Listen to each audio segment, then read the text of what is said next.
Et bonjour à tous, aujourd'hui très heureux de vous retrouver enfin sur le BTC face au dollar, retour du ski pour moi, donc on se relance à fond là-dedans. Ceux qui voulaient le savoir pour le ski, il a fait beau avec vraiment 2-3 jours d'un soleil vraiment énorme et certains jours également avec beaucoup de neige. C'était aux Trois-Vallées, comme ça les plus curieux sont au courant, plus précisément pour ma part entre Val Thorens et également les Ménuires. Vraiment une très belle saison de ski pour ma part. Maintenant de retour avec plein de soleil, plein de santé et on est reparti sur les analyses du BTC. Durant mon absence, on a fait une très belle bougie verte, c'est-à-dire qu'en monthly, elle se clôture ainsi, mais malgré tout, je préfère encore vous le dire, on n'a toujours pas cassé les alentours des 10 500, 10 600 dollars qui est d'un dernier plus haut sur le Coinbase. Et pour le moment, tant qu'on est en dessous et qu'on fait et qu'on confirme des plus hauts qui sont plus bas que les anciens plus hauts, on ne peut pas avoir en tout cas un sentiment haussier trop affirmé. Restez encore et toujours sur la défensive par rapport à cela. Ça veut dire que n'oubliez pas votre stop loss en trading, ça c'est de façon super importante. Mais également par rapport à l'investissement, faites de l'investissement par palier, en tout cas c'est ce que je préconise pour ma part, et ne soyez pas trop finalement confiant par rapport à vos émotions et par rapport à ces petites hausses qu'on peut reconnaître sur le BTC actuel, même s'il est vrai maintenant depuis mi-décembre on peut vraiment reconnaître une hausse qui est soutenue. Faites attention à ça encore une fois et toujours, ne soyez pas finalement trop influencé par ces bougies, cette hausse du prix et vos émotions qui peuvent être trompeuses par rapport au réel finalement santé du marché qui pour le moment,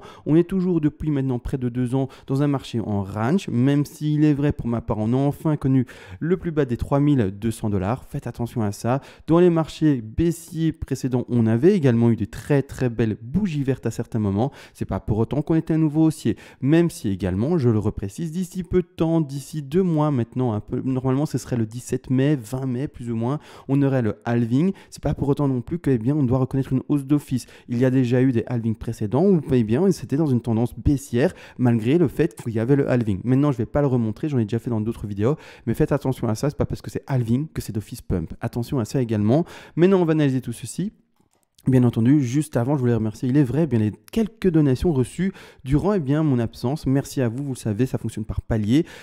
Selon le palier atteint de donation, soit vous pouvez me demander si toutes les règles d'Elliott en français, que je vous offre tout volontiers, bien entendu. Comme ça, de votre côté, vous pouvez faire les mêmes, finalement, analyses, à faire des scénarios haussiers, baissiers sur du moyen long terme, mettre également des plans de trading en place avec des points d'entrée, des stop loss et des take profit partiels de placer de manière calculée. Et également, en tout dernier palier, vous pouvez me demander une expertise, c'est-à-dire une analyse à la demande sur n'importe quel actif spéculatif qui sera bien entendu fait le plus rapidement possible en vidéo sur YouTube. Maintenant, on agrandit l'écran. Premièrement, je préfère le préciser également, pour le moment, on va encore et toujours en première partie pour le moment, le scénario bull, haussier, et en seconde partie, on verra, vous le savez très bien, le scénario bear qui peut aller voir en dessous des 5000. On le fait tout simplement parce qu'on ne sait pas, c'est bête et c'est pas plus con que ça, mais on ne sait pas dans quel sens va réellement le marché. Tout ce qu'on fait ensemble, c'est de mettre des plans de trading en place selon le fait que vous êtes enfin dans un plan de trading haussier ou baissier. Selon le plan que vous adaptez, il vous faut bien entendu des positions de sortie et des positions d'entrée, d'accord? Que ça soit haussier ou baissier, d'accord? Maintenant, encore une fois, l'objectif en trading, c'est de perdre un minimum, assurer son trade et une fois qu'on a assuré son trade, gagner un maximum. C'est dans ce sens-là et c'est pas de se dire je vais gagner un maximum, j'oublie d'assurer mon trade et je prends le plus grand risque en perdant un maximum. Faites attention à ça encore une fois toujours, c'est pour ça, on est vraiment dans l'expression de 2 plans de trading. Pour ma part, je vous le dis, tant qu'on n'aura pas d'ailleurs casser les 10 500, 10 600 dollars sur Coinbase, on ne sera pas haussier de manière assez affirmative pour ma part. Donc je reste encore et toujours vraiment sur la défensive. En tout cas, c'est personnel, mais je pense que c'est pas mal de le faire pour ma part. Donc maintenant, on va analyser ça. On commence comme dit le premier décompte, qui est à dire boule. D'ailleurs, pour le moment, je suis encore et toujours dans ma grande une en jaune. Je n'ai toujours pas trouvé son sommet. C'est-à-dire que j'attends tout de même une correction assez importante à un certain moment qui irait rechercher. Je vais étendre le Fibonacci ici au hasard à 10 500 dollars. Retourner au plus bas, mais je m'attends tout de même à une correction du marché, c'est-à-dire plusieurs jours de baisse, malgré qu'on serait dans un marché haussier, mais plusieurs jours de bougies rouges qui devraient aller chercher les alentours des 50 et des 61,8% de Fibonacci. Donc disons, d'accord, qu'on va chercher le double top par rapport au dernier plus beau, aux 10 533 dollars sur le prix de Coinbase, je m'attendrai à ce moment-là et je confirmerai mon sommet de 1 vers une 2 seulement quand je verrai des bougies rouges. Je vais le mettre en rouge du coup.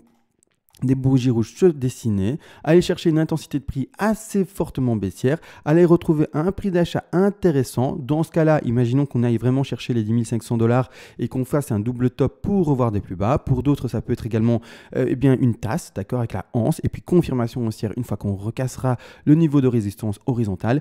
Mais j'attends réellement des vraies bougies rouges pour confirmer cette 2. Pour le moment, je n'ai toujours pas, donc on continue à monter avec le marché et on voit quand il va bien entendu faire cette correction baissière. On va également voir le sous-décompte de la racine vers la 1, bien entendu, ensemble, mais là, j'exprime vite fait la 2. C'est-à-dire que grossièrement, dans tout marché haussier, n'ayez pas peur des bougies rouges, d'accord? Quand il y a un marché bougie, avec des bougies rouges et que c'est un marché haussier, ce sont des nouvelles, vous savez très bien, opportunités d'achat. Donc, pour le moment, si on allait vraiment chercher ces alentours des prix des 10 500, eh bien, l'objectif et l'opportunité d'achat se retrouvera encore et toujours entre les 8 400 $ et les 8 000 $. Maintenant, encore une fois, on attendra de voir réellement les vraies bougies pour pouvoir repasser à l'achat si on est dans un marché haussier. D'accord? Ici, maintenant également, ce qui est intéressant de comprendre une chose, c'est que pour le moment, je n'arrive pas à trouver d'impulsive, ou en tout cas d'impulsive, on va dire conventionnelle. C'est-à-dire que là, ce qu'il faut comprendre dans le début de cette vague-là, je vois uniquement soit une leading diagonale très rare. Alors je dis très rare, mais bon, elle se dessine tout de même de temps en temps, mais plus rare que des impulsives, ou alors une ending diagonale. Alors on va en parler, donc soit leading, soit ending. Je n'arrive pas à le décompter pour le moment en impulsive. Alors peut-être que je me trompe quelque part dans mon décompte, mais je n'y arrive pas. Je vais bien entendu le montrer. Également montrer, vous le savez très bien, le RSI qui fait toujours et encore des plus hauts, qui ne fait toujours et pas de divergence. Donc pour le moment, je n'arrive pas à trouver de divergence pour m'indiquer un sommet de 5 et surtout m'indiquer une impulsive classique. Pour le moment, je suis en leading ou en ending. Alors vous allez me dire, du coup, pourquoi est-ce que tu es en leading ou ending? Surtout que, vous le savez très bien, si c'est normalement une leading, ça doit se décomposer en 5, 3, 5, 3 et 5. Là, à l'écran, ce que vous voyez, c'est du ABC partout, alors c'est-à-dire que c'est du 3, 3, 3, 3, 3 partout. Donc ça, ici, vraiment, il faut comprendre que quand on a du ABC, ABC, ABC, partout, que ce soit dans les mouvements impulsifs haussiers ou même dans les correctifs, en zigzag, encore une fois je le précise, c'est vraiment finalement ce qui est l'expression d'une ending diagonale. Mais ici, comme je suis dans une racine vers une, ça doit être une leading, d'accord? Si on est vraiment dans un marché haussier. C'est-à-dire que ça existe de manière plus rare. On va quand même voir ça dans les, dans les règles ici, mais ici on est dans une quoi? On est dans une... ici dans les leadings, on est dans ce cas-ci. Donc comme dit, c'est un très joli piège que l'on nomme bull trap ou bear trap selon la tendance, quand en tout cas, cette leading diagonale ici, vous voyez ici le sommet de 1, 2, 3, 4 et 5, ou alors ABC, mais ça c'est autre chose, on n'en parle pas. Mais dans ce cas-ci, on se retrouverait vraiment ici en 1, 2, 3, on monte en 1, on corrige, 1, 2, 3, on monte en 1, on corrige, 1, 2, 3, on monte en 1 et on corrige, d'accord? Donc ici clairement, pour ma part, je ne décompte que ceci, en 3. Comme ici indiqué, dans de très rares cas, une leading peut être constituée en 3, 3, 3, 3 et 3. D'accord? Donc clairement, pour le moment, je ne compte que ça. C'est-à-dire qu'ici, je vois A, B, C en blanc, je vais l'indiquer en 3. D'accord? A, B, C. Ici en 3 également, 1, 2, 3. Et ici, ABC également. Je n'arrive pas à décompter autre chose, donc on va voir comment ça se passe. Malgré tout, les boules, vous pouvez croire en une hausse, mais voilà, je préfère vous mettre vraiment cette chose devant les yeux pour vous dire, faites attention, peut-être qu'on se retrouve dans autre chose et ne soyez pas trop affirmatif. Attendez au moins la cassure, comme dites, des 10 500 $, 10 600 $ pour avoir vraiment un sentiment plus haussier. Donc, encore une fois, défensif sur ces positions. Donc, on commencerait réellement en leading diagonale si on est dans ce scénario haussier enfin, qui se dessine comme suit. Donc, on partirait avec une racine, cherchant ici, alors je vais le mettre en une autre couleur, comme ça on le voit différemment, je vais mettre en bleu clair et après j'ai changé également le degré, mais en 1, 2, 3, 4 et puis dernière 5 qui devrait se confirmer. Donc comme dit, j'ai changé sa couleur, pas ça mais le degré que je n'aime pas trop ici, on va le mettre en sub comme ça on peut lire tout de même. Mais voilà, donc on partirait vraiment, comme dit ici, dans 1, 2, 3, 4, 5 qui est ici vu avec une leading diagonale, avec des sous-divisions en 3 qui est beaucoup plus rare, il faut le savoir, mais voilà, on doit le voir également, d'accord? Donc ici, comme dit sur le récit, pour le moment, je n'ai que des plus hauts, d'accord? Je n'ai que des plus hauts, j'ai également... Pour le moment, aucune confirmation baissière et intensité baissière par rapport au Fibonacci qui m'indiquerait des plus bas de 2. Pour le moment, là, par rapport au dernier plus bas qu'on était cherché, on était cherché les 38,2. La correction ici du numéro 3 vers la 4, on est cherché les 38,2. Ça corrèle avec une 4, mais ça ne corrèle pas du tout avec une 2. D'accord? Si ça devait être le bas d'une 2. Donc, c'est-à-dire que si ça, j'aurais dû le terminer comme suit, pour ceux qui ne suivent pas trop, j'aurais dû le terminer comme suit. d'accord, et donc éluder ça et dire que non, hein, et qu'on aurait déjà fait notre bas de 2 ici et partir en sommet de 3, et boum, boum, boum, et c'est parti, on monte, on monte, on monte, je dis non, d'accord, je dis non, en tout cas par rapport au sous-décompte déjà, et surtout également par rapport au faible, en tout cas la faible intensité baissière qu'on a connue. Donc j'attends réellement un nouveau point d'achat beaucoup plus intéressant qui devra aller rechercher normalement, on ose l'espérer, la zone des 50 et 61,8% de Fibonacci pour la 2. Pour le moment, on l'a toujours pas, on l'attend et on attend ces bougies rouges, d'accord? Encore une fois, c'est pas parce qu'on est dans un marché haussier qu'il n'y a jamais de bougie rouge, et c'est même naturel, hein. Donc il y a toujours cette question des acheteurs qui repassent vendeurs de manière plus massive, malgré le fait qu'on soit dans un marché boule. Une fois qu'on réatteint des niveaux d'achat intéressants, ces vendeurs qui ont revendu de manière massive en haut, vont racheter leur position et repartir à la hausse avec leur marché, d'accord? Donc ici maintenant, clairement, on attend ceci. Là maintenant, en plus de ça, il faut comprendre une chose, c'est qu'on approche très très fortement des très grosses zones de résistance, c'est-à-dire qu'ici, on a une énorme zone de résistance horizontale, très simple à identifier.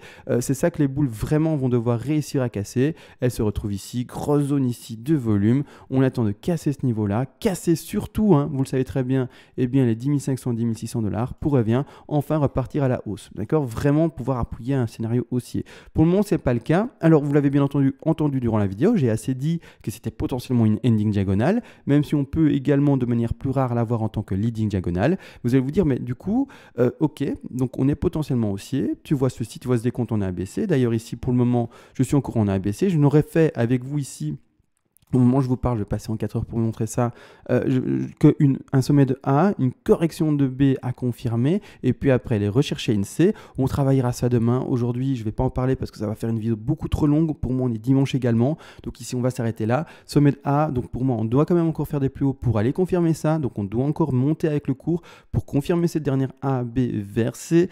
Mais malgré tout, ici, comme dit, maintenant, en fait, comme dit, ça commence en ending diagonale de manière très propre, de manière plus rare en leading diagonale. Mais c'est-à-dire que si on bascule, et là maintenant on va parler du plan bear, et attention le plan bear, vous avez tout à fait raison également de toujours encore potentiellement y croire, parce que pour le moment, comme dit, on est toujours plus bas que les anciens plus bas, on a toujours des plus bas que les anciens plus hauts, et on a toujours des plus bas qui sont toujours plus bas que les anciens plus bas. Donc pour le moment, la tendance dessinée est encore et toujours visuellement de manière simple, vous allez le voir, baissière, d'accord, baissière, et on attend vraiment la cassure vers le haut de ce niveau-ci pour dire ok, maintenant on passe haussier, maintenant toujours trop tôt. C'est pour ça, ceux qui commencent vraiment à prendre des positions très affirmées maintenant, vous êtes plutôt agressifs dans votre trading. Attention à vous, vraiment.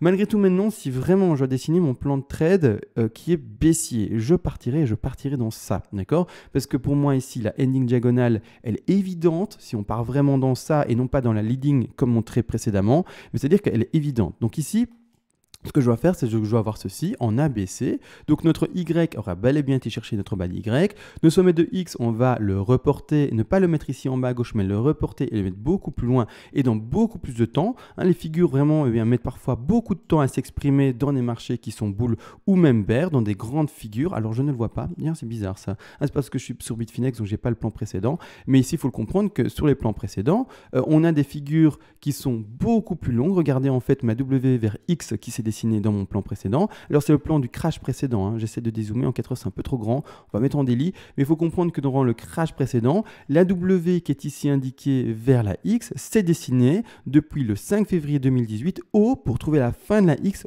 jusqu'en mai. Donc une très grande figure. Il ne faut pas avoir peur d'analyser des grandes figures, elles ne se voient pas directement, il faut être juste patient et une fois qu'on l'a identifié, dire ok, en fait c'était une grande WXY qui s'est étalée, en tout cas en l'occurrence ici, sur 3, presque 4 mois. D'accord? Donc ici, il ne faut pas avoir peur également de voir des grandes figures et de se dire en fait on était dans une très grande WXY qui se dessine et donc ici c'est ce que je fais, d'accord, une très grande Y vers une X et puis enfin on va aller de la X vers la Z. Dans ce cas-ci le sous-décompte ici doit corréler, d'accord, il doit corréler, il doit être bon. Premièrement on monte en 3, on va chercher 3 de baisse ici également et on remonte ici en 5 leading dans le plan boule ou ici en l'occurrence en ending dans le plan bear. On va regarder tous les objectifs de cette flat, bien entendu, voir premièrement si la B a bel et bien été chercher le bas des 123-127%, si le rebond pour le moment est toujours bon et jusqu'où on peut attendre ce rebond sans pour autant sortir du plan bear. C'est très important à comprendre. Donc ici, on va regarder premièrement le retracement de la A vers la B, voir qu'est-ce qu'on va chercher. Je rappelle tous les objectifs n'empêche de B comme d'habitude avant. Les objectifs de B sont 38, 50, 61, 8, 76, 4, 85, 4 pour une zigzag tout à fait banale. Malgré tout, comme dit, on est dans une flat et donc on ira plutôt chercher, en l'occurrence ici, les 90, donc les 90, pardon. J'ai arrêté de parler avec les chiffres français quand j'étais au ski, parce que j'étais avec des amis bien entendu belges également. Mais ici, on partira plutôt sur les 90% de Fibonacci, les 123, 127 et également les 100%, mais même s'ils sont un peu plus rares. Les doubles top, les doubles bottom, c'est vraiment des choses que je mets un peu plus de côté. Ici, clairement, on a été rechercher un nouveau bottom. On va refaire le travail, on va regarder combien on a été cherché par rapport encore une fois et toujours à la profondeur de la figure. On part de la racine vers la A. Dans cette première vague ici, on retrouve le plus bas de cette première vague par rapport à cette bougie-là. Donc j'étends bien entendu mon Fibonacci par rapport à ce plus bas-là et non pas par rapport à la racine. C'est toujours important de le faire par rapport à la profondeur de figure et non pas par rapport soit à la racine ou autre. Ça dépend encore une fois. Quand vous êtes dans une impulsive, on ne peut pas aller en dessous de la racine. C'est impossible. On ne peut pas aller en dessous du 0. Mais quand on est dans du correctif, là on peut, surtout quand on est dans du ABC en flat, bien entendu. Donc ici, bon voilà, comme en étant un Fibonacci un peu plus précisément, pardon. Ici, on va bel et bien chercher avec le plus bas du cours, les 123 127% de Fibonacci.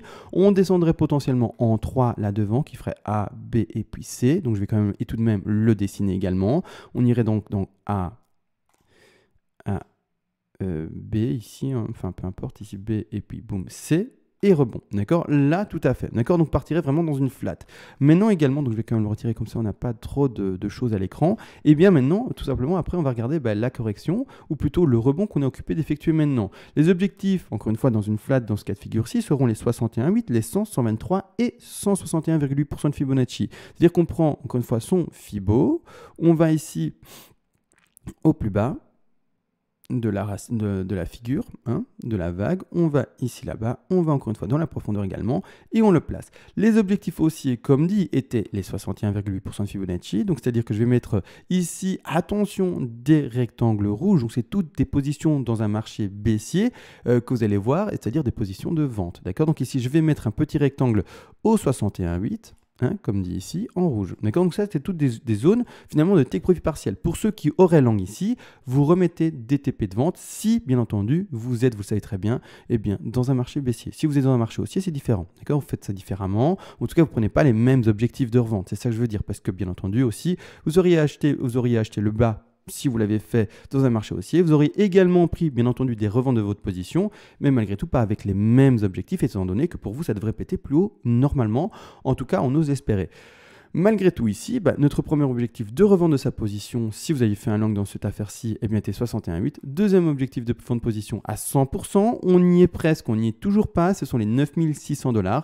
Et le troisième objectif ici sera les 123, 127%. C'est-à-dire ici, faire presque, vous voyez bien ici, un double top, d'accord? Ne pas le casser, arrive vraiment dans cette zone-ci, et puis cracher et ne pas en finir, d'accord? Vraiment ici, c'est vraiment le moment décisif. N'empêche, on a également un objectif plus haut, d'accord, qui sont les 161,8% de Fibonacci. Malgré tout, celui-là, j'y crois peu. Ou maintenant, encore une fois, en ce que je crois, oui ou non, on n'en a rien à tute, d'accord? Vraiment l'émotionnel, on n'est pas là pour on est pour ça et on n'est que dans le technique. Mais malgré tout, voilà, j'ai plus de mal à y croire, mais comme dit, on s'en tute. Mais ça serait un prix de revente de sa position à 11 563$. Pourquoi est-ce que j'ai du mal? On va quand même vite fait en parler, mais parce que ça nous ferait des nouveaux plus hauts. D'accord, ça nous ferait, finalement, il faut le comprendre, ici, des bougies qui feraient du vert et qui iraient casser ce plus haut là, d'accord? Donc on casserait vraiment le plus haut qui est indiqué ici. Et pour ma part, à ce moment-là, on commencera doucement à faire des plus hauts qui sont plus hauts que les anciens précédents plus hauts. Pour le moment, voilà, ça ferait vraiment un très bel office pour les boules. Et je passerai également à un moment boule, d'accord? C'est bête et c'est simple, mais il y a un moment, il ne faut pas être vraiment convaincu d'office. Quand les signaux sont boules et qu'on casse les anciens plus hauts, on commence à être boule. Tant qu'on ne l'a pas fait, on reste dans son scénario, en tout cas à privilégier, qui est pour ma part encore bear. Même si, encore une fois, par rapport à l'investissement, vous le savez, si votre stratégie est bien tenue, ça ne change rien. Vous achetez par palier, vous avez vos points où vous rachetez parce qu'il y a telle ou telle conviction qui se dessine de plus en plus, soit boule ou bear. Cassage, à la hausse de la moyenne mobile 200 en daily, par exemple, c'est un très bon signal boule. Également, si on casse le dernier plus haut des 10 500, c'est un nouveau très bon signal boule. Donc, on repasse encore une fois à l'achat, etc. Ça, c'est quelque chose vraiment de maîtrisé. Malgré tout, par rapport au trading, il faut encore une fois pouvoir se repositionner et se dire, OK, Maintenant, quand on cassera ça, il faudra que j'oublie quand même l'ancien scénario qui est potentiellement bear, parce que là, vraiment, la confirmation haussière se fait et je ne peux pas passer à côté. Ça, c'est important de le comprendre. Donc ici, pour le moment, on est toujours en dessous, donc je passe. Pour ma part, vous le savez très bien, je le dis en fin de vidéo, parce qu'à mon avis, maintenant, il y a beaucoup de bear, mais je reste encore et toujours, pour ma part, baissier. Tant que je n'ai pas, bien, de confirmation plus forte. D'accord, c'est important à comprendre. Malgré tout, voilà. On a quand même un beau mois qui se termine dans le vert, mais voilà, il faut encore une fois et toujours rester sur la défensive. Donc là, maintenant, je resterai plutôt sur une ABC, comme dit, qui irait chercher ses niveaux de vente, et puis après, enfin valider notre X, et puis aller chercher la Z. D'accord, et enfin chercher la Z. La Z, on l'avait déjà travaillé dans des analyses précédentes. Je ne vais pas le faire aujourd'hui, sinon la vidéo, je sens qu'elle va durer 30 minutes. Mais peut-être qu'on le fera demain, que sais-je. Mais clairement, pour ma part ici, on doit encore chercher une Z qui, vous le savez, peut aller même chercher sans le moindre souci les alentours des 5030 $. Je n'arrêterai pas de le dire tant que mon objectif ici de casser les anciens plus hauts n'aura pas été fait et vraiment casser les niveaux de résistance horizontale importants, je resterai encore et toujours dans un marché bear. D'accord, donc je reste vraiment avec la tendance affirmée et je change de plan seulement quand il le faut et pas de manière trop prématurée. D'accord, c'est la tendance qui est votre ami et non pas vos émotions. D'accord, c'est assez dit. Donc là pour le moment, on reste dans une ABC en flat potentiel en X et puis Z. D'accord, donc voilà, maintenant je pense avoir tout dit. On va se laisser réellement, vidéo finalement très formatrice par rapport finalement à vos émotions, très peu de technique, même s'il est vrai, il y avait de la technique, mais j'ai pas été trop dans les détails. On ira de plus en plus dans les détails ensemble, bien entendu, dans les jours à venir. Merci à tous en tout cas pour votre nouvel accueil après 10 jours pratiquement d'absence, même s'il est vrai, j'ai fait quelques petites vidéos de manière plus générale sur comment investir, sur finalement comment reconnaître une tendance, je pense que ça je l'ai fait également, et des choses comme ça, peu importe. Sur ce, on cesse réellement et on se voit à plus tard. Ciao.